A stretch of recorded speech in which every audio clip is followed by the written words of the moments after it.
DSC dear DSC aspirants, inter పుస్తకాలు అందుబాటులో లేకుండా ఉన్నాయి కాబట్టి inter first year second year economics text బుక్స్ని కొద్దిగా మనము నేర్చుకుందాము. ఇంటర్ ఫస్ట్ ఇయర్లో భాగంగా యూనిట్ 1లో ఉన్న ముఖ్యాంశాలు తెలుసుకుందాం. ఫస్ట్గా అర్థశాస్త్రానికి మూలం అర్థం. ఇందులో ఉన్న ముఖ్యాంశాలను చూస్తే అర్థశాస్త్రానికి మూలం అర్థం, అర్థశాస్త్రం భావనలు, ఉచిత వస్తువులు ఆర్థిక వస్తువులు, ఉచిత వస్తువులు ఆర్థిక వస్తువుల తేడాలు, వినియోగ వస్తువులు, ఉత్పాదక వస్తువులు లేదా మూలధన వస్తువులు, మాధ్యమిక వస్తువులు, సంపద, ఆదాయం, ప్రయోజనం యొక్క రకాలు, విలువలు, ధర, కోరికలు, శ్రేయస్సు. ఇవన్నీ మొదటి యూనిట్లో భాగంగా మనం అధ్యయనం చేయవలసి వస్తుంది. మరి పాఠ్యాంశాల్లోనికి వెళ్తే మొదటి భాగమైనటువంటి అర్థశాస్త్రానికి మూలం అర్థం. అర్థశాస్త్రానికి మూలం అర్థం తెలుసుకుందాం. అర్థశాస్త్రం ఎందుకు చదవాలి అనే ప్రశ్న ఎవరికైనా మొదట కలుగుతుంది. అందుకనే దాన్ని ఎన్నో రకాలుగా చెప్పుకోవచ్చు. అర్థశాస్త్రాన్ని మనం ఎన్నో రకాలుగా చెప్పుకుంటాం. కొంతమంది ఏమంటారనుకుంటే ఇది చదవడం వల్ల జ్ఞానాన్ని ఆర్జించవచ్చని భావించవచ్చు. కొంతమంది సప్లై డిమాండ్లకు ఉన్న సూత్రాలు తెలియజేసినట్లయితే వాటిని నిరక్షరాస్యులుగా భావిస్తారని అనుకోవచ్చు. మరికొంతమంది కంప్యూటర్ సమాచార విప్లవం ఎలా మన సమాజాన్ని మారుస్తుందని, లేదా ఆదాయ పంపిణీలోని అసమానతలు ఎందుకు పెరుగుతున్నాయి, లేదా అభివృద్ధి చెందుతున్న దేశాల్లో దారిద్ర్య నిర్మూలనకు ఎందుకు జరగడం లేదని తెలుసుకోవడానికి ఈ శాస్త్రాన్ని అధ్యయనం చేయాలని అనుకుంటూ ఉంటారు. ఇవి కాకుండా ఇతర కారణాలు కూడా అర్థశాస్త్రాన్ని చదవాలనే ఉత్సుకతను రేకెత్తిస్తుంది. మరి అర్థశాస్త్రం లేదా ఆర్థిక శాస్త్రం ఒక సామాజిక శాస్త్రం. ఇది వస్తు సేవల ఉత్పత్తి, వినియోగం, పంపిణీ వంటి కార్యకలాపాల్లో నిమగ్నమైన వ్యక్తులు, వ్యవస్థలను గురించి అధ్యయనం చేస్తుంది. ఎవరైతే ఉత్పత్తి, పంపిణీ, వినియోగం వంటి ఇటువంటి కార్యకలాపాల్లో నిమగ్నమై ఉంటారో అటువంటి వ్యక్తులను గురించి అధ్యయనం చేస్తుంది. అంటే వస్తు సేవలను ఎవరు ఉత్పత్తి చేస్తారు, ఎవరు పంపిణీ చేస్తారు, ఎవరు వినియోగించుకుంటారు అనే వాటి గురించి అధ్యయనం చేసేదన్నమాట. మరి అర్థశాస్త్రం పరిమితమైన వనరుల సహాయంతో అనంతమైన కోరికలను తీర్చుకోవడానికి మానవుడు చేసే నిరంతర కృషిని అధ్యయనం చేస్తుంది. అనంతమైన కోరికలతో పరిమితమైన వనరులను తీర్చుకోవడానికి మానవుడు ఏ విధంగా తన కార్యకలాపాలు చేస్తూ ఉంటాడో దానిని గురించి అధ్యయనం చేస్తుందన్నమాట. అర్థశాస్త్రం అనే పదం గ్రీకు భాషలోని ఓకియోస్, ఒక ఇల్లు, నెమీన్, నిర్వహణ అనే 2 పదాల నుంచి ఆవిర్భవించింది. గృహ ఆర్థిక కార్యకలాపాల నిర్వహణలో నైపుణ్యం అని ఈ పదాలకు అర్థం. ఆడమ్ స్మిత్కు ముందు ఈ శాస్త్రం రాజనీతి ఆర్థిక వ్యవస్థగా పిలువబడేది. ఆడమ్ స్మిత్ రాకముందు రాజనీతి శాస్త్రం ఆర్థిక వ్యవస్థగా పిలువబడేది. రాజనీతి ఆర్థిక వ్యవస్థగా పిలువబడేది అంటే పొలిటికల్ ఎకనామీగా పిలువబడేది. ఎకనామీ మాత్రమే కాదు, ఎకనామీగా వేరుపడలేదు, పొలిటికల్ ఎకనామీగా పిలువబడేది.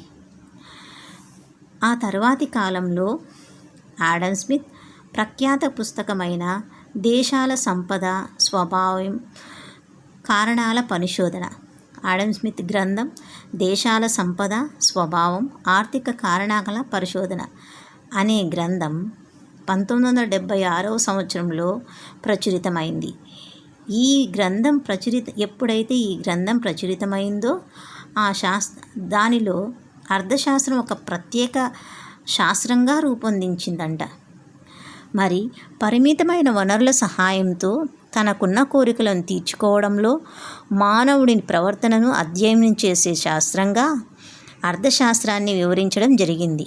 వ్యక్తులు లేదా సమాజాలు పరిమితమైనటువంటి వనరుల సహాయంతో తమ కోరికలను తృప్తిపరచుకోవాలి. కోరికలు వాస్తవంగా ఒక పరిమితి ఉండదు. వాటిని సంతృప్తిపరిచే వనరులు మాత్రం కొరతగా ఉంటాయి. కొరతగా ఉండే వనరులను ముఖ్యంగా 2 భాగాలుగా చెప్పవచ్చు. మానవ వనరులు కానివి లేదా భౌతిక వనరులు. 2 రకాలుగా కొరతగా ఉండే వనరులను 2 రకాలుగా చెప్పవచ్చంట. ఒకటి మానవ వనరులు, రెండవది భౌతికంగా మానవ వనరులు కానివి అంటే భౌతిక వనరులు.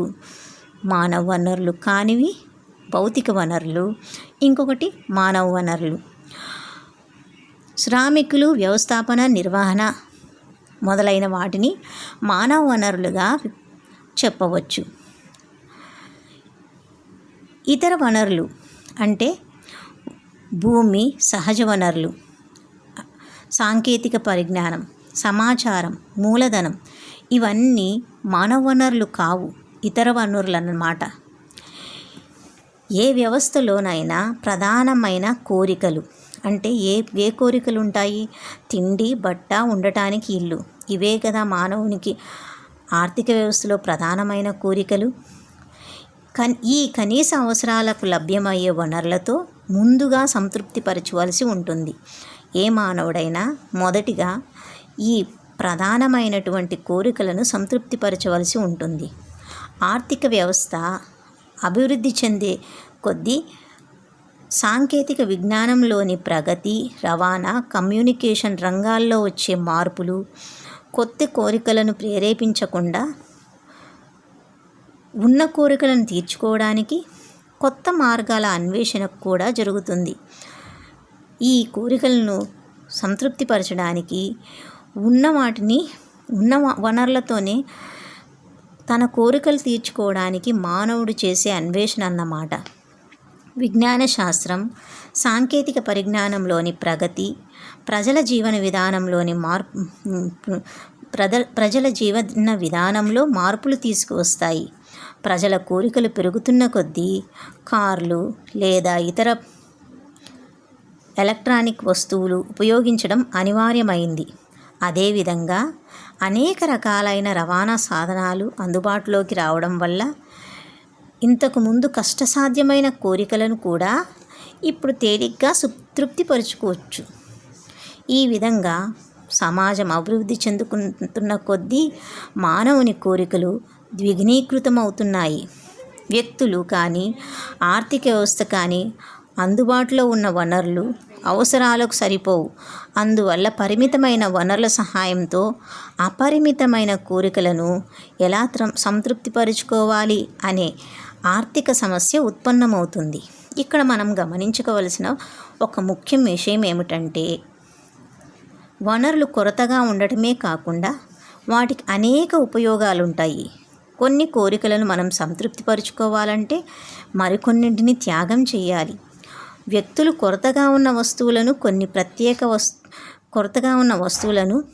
ప్రత్యేక వస్తువులు లేదా సేవలను ఉత్పత్తి చేయడానికి ఉపయోగించినప్పుడు ఆ మేరకు ఇతర అవకాశాలను వదులుకోవాలి. దీన్నే ఆర్థికవేత్తలు అవకాశ వ్యయం అని అంటారు. దేన్నంటారంటే కొన్ని కోరికలను మనం సంతృప్తిపరుచుకునేటప్పుడు కొన్నిటిని త్యాగం చేయాలి.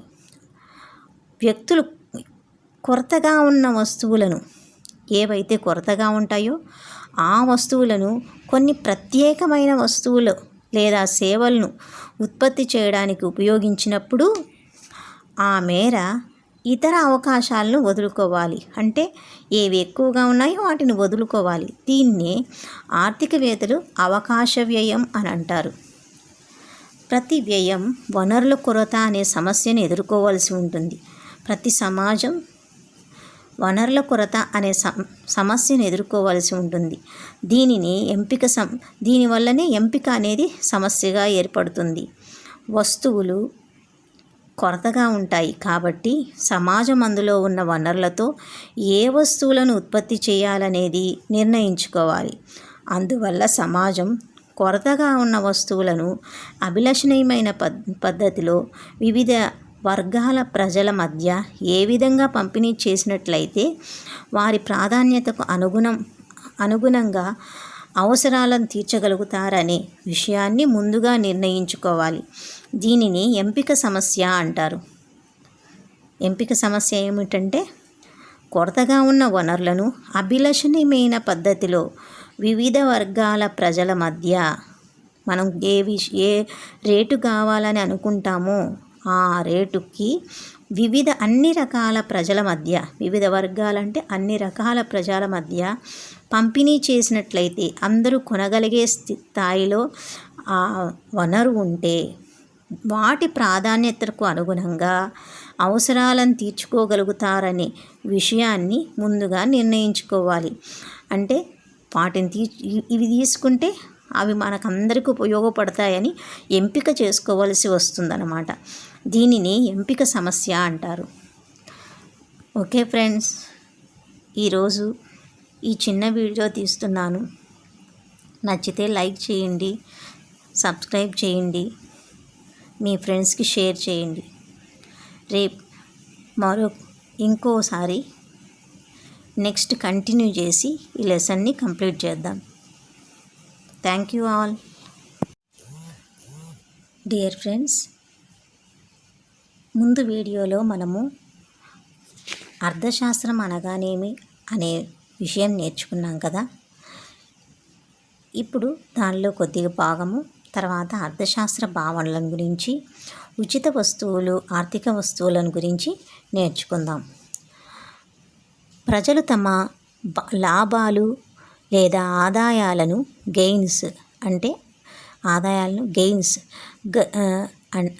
గరిష్టం చేసుకునే లక్ష్యంతో తమ కోరికలను తీర్చుకోవడానికి కొరతగా ఉన్న వస్తువులను, వస్తు సేవల ఉత్పత్తి, వినియోగాలకు ఏ విధంగా కేటాయిస్తారనే విషయాన్ని అర్థశాస్త్రం అధ్యయనం చేస్తుంది. అంటే ప్రజలు ఏ లాభాలు లేదా ఆదాయాలను గెయిన్స్ని పొందుతారో వాటిని గరిష్టం చేసుకోవాలి. అంటే వాళ్ళకు వచ్చే లాభాలు ఎక్కువ చేసుకోవాలి, వాళ్ళకు వచ్చే గెయిన్స్ ఎక్కువ చేసుకోవాలి అనే లక్ష్యంతో తమ కోరికలను తీర్చుకోవడానికి, వాళ్ళకి ఏమైతే కోరికలు ఉన్నాయో అటువంటి కోరికలను తీర్చుకోవడానికి కొరతగా ఉండే వస్తువుల, సేవలను, ఉత్పత్తిని వినియోగదారులకు ఏ విధంగా కేటాయిస్తారు అనే విషయాన్ని మన ఆర్థిక శాస్త్రం అధ్యయనం చేస్తుంది. అపరిమితమైన కోరికలు, కొరతగా ఉన్న వనరులు, ఇది సార్వజనీనమైన సమస్య. అది మామూలుగా వచ్చిపోయేది కాదు, ప్రపంచమంతా ఉండే సమస్య.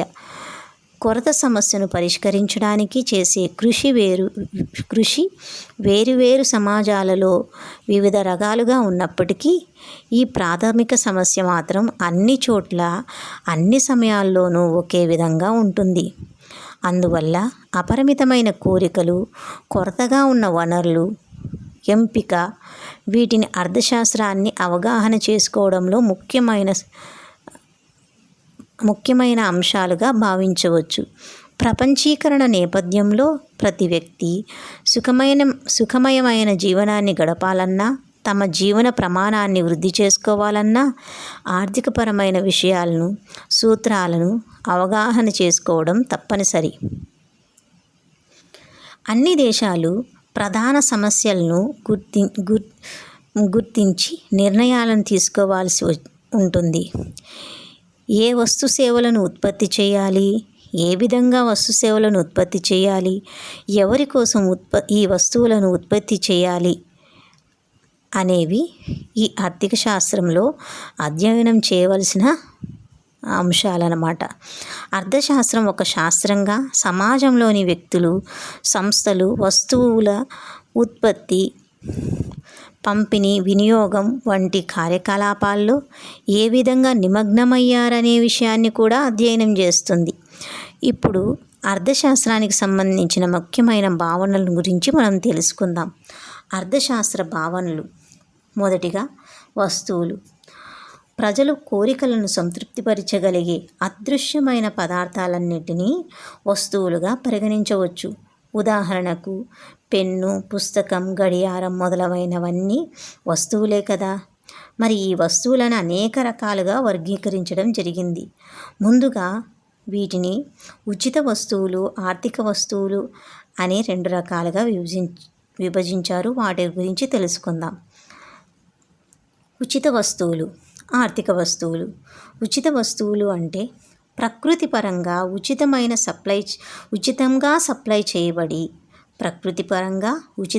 సప్లై చేయబడి ధర లేనటువంటి వస్తువులను ఉచిత వస్తువులు అంటారు. ఉచిత వస్తువుల విషయంలో డిమాండ్ కంటే సప్లై ఎప్పుడూ ఎక్కువగా ఉంటుంది. ఇది చాలా ఇంపార్టెంట్ ఫ్రెండ్స్. ఉచిత వస్తువుల విషయంలో డిమాండ్ కంటే సప్లై ఎప్పుడూ ఎక్కువగా ఉంటుంది. వాళ్ళు క్వశ్చన్ అడగవచ్చు, ఉచిత వస్తువుల విషయంలో డిమాండ్ కంటే సప్లై ఎలా ఉంటుంది? తక్కువగా ఉంటుందా, ఎక్కువగా ఉంటుందా, సమానంగా ఉంటుందా, శూన్యంగా ఉంటుందా అనే క్వశ్చన్ వేయవచ్చు. అప్పుడు మనం ఎలాంటి ఆప్షన్ తీసుకోవాలంటే ఎక్కువగా ఉంటుంది. అందువల్ల వీటిని పొందడానికి మనము అంటే ఈ ఉచిత వస్తువులను పొందడానికి మనం ధరను చెల్లించిన అవసరం లేదు.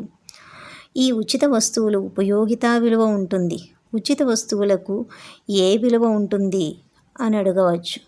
ఉచిత వస్తువులకు ఉపయోగితా విలువ ఉంటుంది, కానీ వినిమయ విలువ ఉండదు. అంటే ఆ ధర అనేది ఉండదన్నమాట ఉచిత వస్తువులకు. ఇక్కడ ఇంకొక ఇంపార్టెంట్ పాయింట్, ఉచిత వస్తువులకు విలువ ఉండదు, విలువ ఉంటుంది కానీ వినిమయ విలువ ఉండదు. ఉచిత వస్తువులకు ఉదాహరణను చెప్పడం కష్టం. ఎందుకంటే ఒకప్పుడు గాలిని ఉచిత వస్తువుగా మనము చూస్తున్నాం. కానీ గాలి కాలుష్యాన్ని నివారించడానికి చేపట్టే చర్యలు, ఉన్నత ప్రమాణాలను పాటించడానికి చేసే కృషి వల్ల పరిశుద్ధమైన గాలిని మాత్రం ఉచిత వస్తువుగా చెప్పలేం. అంటే మనం ప్రస్తుతానికి ఉదాహరణగా మనం ఆక్సిజన్ సిలిండర్ని చూసుకోవచ్చు. ఆక్సిజన్ సిలిండర్స్ అనేవి పరిశుద్ధమైన గాలిని, మనం ఆ గాలిని మామూలుగా పీల్చే గాలే, కానీ మనం వాటికి ధరను పెద్ద పెద్ద నగరాల్లో లేకపోతే అత్యవసర సమయాల్లో ధరను చెల్లించి మనం గాలిని తీసుకుంటున్నాం. కాబట్టి ఉచిత వస్తువు గాలి మాత్రం కాదు, అది ఆర్థిక వస్తువుగా మాత్రమే చెప్పగలం. అదేవిధంగా నగరాల్లో నీరు కూడా, ఒకప్పుడు నీరు మనకు ఉచితంగా లభించేది. బావులలోనేమి, బోరింగ్లలోనేమి ఉచితంగా పట్టుకునే వాళ్ళం. కానీ ఈ కాలంలో నీరు కూడా ఉచిత వస్తువు కాకుండా ఆర్థిక వస్తువు అయిపోయింది. ఇప్పటి కాలంలో సూర్యరశ్మి అనేది ఒక ఉచిత వస్తువుగా పరిగణించవచ్చు. డియర్ ఫ్రెండ్స్, ఉచిత వస్తువులు, ఆర్థిక వస్తువులు, వీటిలో ఉచిత వస్తువులు ఏంటి, వీటిలో ఆర్థిక వస్తువులు ఏంటి అని మనల్ని ప్రశ్నించవచ్చు. బాగా గుర్తుపెట్టుకోండి, సూర్యరశ్మి మాత్రం ఒక ఉచిత వస్తువుగా పరిగణించవచ్చు. రెండవ విషయానికి వస్తే ఆర్థిక వస్తువులు కొరతగా ఉండే వస్తువులన్నింటినీ ఆర్థిక వస్తువులుగా చెప్పవచ్చు. అంతే కదా ఫ్రెండ్స్, ఏవి కొరతగా ఉంటాయో వాటికి మనము ఏదో ఒక వ్యయం, ఏదో ఒక ధర చెల్లించి తీసుకోవాల్సి వస్తుంది. అందువల్లే కొరతగా ఉండే వస్తువులన్నింటినీ ఆర్థిక వస్తువులుగా చెప్పవచ్చు. డిమాండ్తో పోల్చి చూసినప్పుడు సప్లై ఎప్పుడూ తక్కువగా ఉండి ధర చెల్లించవలసిన వస్తువులను ఆర్థిక వస్తువులు అంటారు. డిమాండ్తో పోల్చి చూస్తే సప్లై ఎప్పుడు తక్కువగా ఉంటుంది, డిమాండ్ ఏమో ఎక్కువగా ఉంటుంది, కానీ సప్లై తక్కువగా ఉంటున్నప్పుడు దానికి మనం ధర చెల్లించవలసి వస్తుంది. ధర చెల్లించవలసి వస్తుంది అంటే అది ఆర్థిక వస్తువుగా మనం పేర్కొనవచ్చు. ఆర్థిక వస్తువులు ముఖ్యంగా మానవుడు వీటిని ఉత్పత్తి చేయడానికి కొరతగా ఉన్న వనరులు అవసరమవుతాయి. వేటిని ఉత్పత్తి చేయడానికి కొరతగా ఉన్న వనరులు అవసరమవుతాయంటే ఆర్థిక వస్తువులను తయారు చేయడానికి కొరతగా ఉన్న వనరులు అవసరమవుతాయన్నమాట.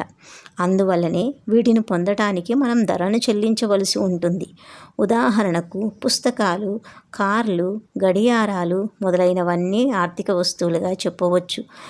ఆర్థిక వస్తువులు ప్రయోజనం, కొరత, బదిలీ చేయడానికి వీలుండడం వల్ల వంటి లక్షణాలను కలిగి ఉంటాయి. ఆర్థిక వస్తువుల లక్షణాలు ఏంటి అంటే ప్రయోజనం, కొరత, బదిలీ చేయడానికి వీలుండడం. ఇవన్నీ ఆర్థిక వస్తువుల లక్షణాలు. అందువల్ల వీటిని ఉపయోగితా విలువ మాత్రమే కాకుండా వినిమయ విలువ కూడా ఉంటుంది. ఉపయోగించుకునే విలువ ఉంటుంది, అంతేకాకుండా వినిమయ విలువ కూడా ఉంటుంది, అంటే ధర కూడా ఉంటుందన్నమాట. ఉచిత వస్తువులు, ఆర్థిక వస్తువులను గురించి తెలుసుకున్నాం కదా. ఇప్పుడు ఉచిత వస్తువులకు ఆర్థిక వస్తువులకు తేడాలను గురించి తెలుసుకుందాం. ఉచిత వస్తువులు ప్రకృతి ప్రసాదించినవి, అదే ఆర్థిక వస్తువులైతే మానవుడు తయారు చేసినవి. ఉచిత వస్తువులు సప్లై అనంతంగా ఉంటుంది. ఉచిత వస్తువుల సప్లై అనంతంగా ఉంటుందంట. అదే ఆర్థిక వస్తువుల సప్లై అయితే డిమాండ్తో పోల్చి చూసినప్పుడు సప్లై ఎప్పుడూ తక్కువగా ఉంటుంది. ఆర్థిక వస్తువులు డిమాండ్తో పోల్చి చూసినప్పుడు సప్లై ఎప్పుడూ తక్కువగా ఉంటుంది. ఉచిత వస్తువులను పొందటానికి ధరను చెల్లించిన అవసరం లేదు, కానీ ఆర్థిక వస్తువులను పొందటానికి ధరను చెల్లించవలసి ఉంటుంది. ఉచిత వస్తువుల ఉత్పత్తి వ్యయం ఉండదు. ఉచిత వస్తువుల ఉత్పత్తి వ్యయం అనేది ఉండదంట. అదే ఆర్థిక వస్తువుల ఉత్పత్తి వ్యయం ఉంటుంది. ఉత్పత్తి చేయడానికి ఖర్చు చేయవలసి ఉంటుందన్నమాట. ఉచిత వస్తువులకు కేవలం ఉపయోగితా విలువ మాత్రమే ఉంటుంది.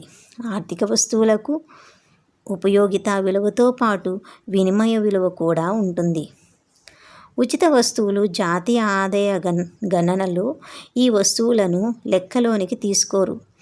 ఆర్థిక వస్తువులనైతే జాతీయ ఆదాయంలో లెక్కిస్తారు.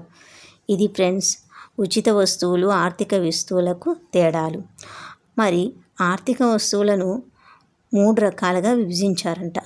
అదేంటంటే వినియోగ వస్తువులు, ఉత్పాదక వస్తువులు లేదా మూలధన వస్తువులు, మాధ్యమిక వస్తువులు. మొదటిది వినియోగ వస్తువులు, రెండవది ఉత్పాదక వస్తువులు లేదా మూలధన వస్తువులు, మూడవది మాధ్యమిక వస్తువులు.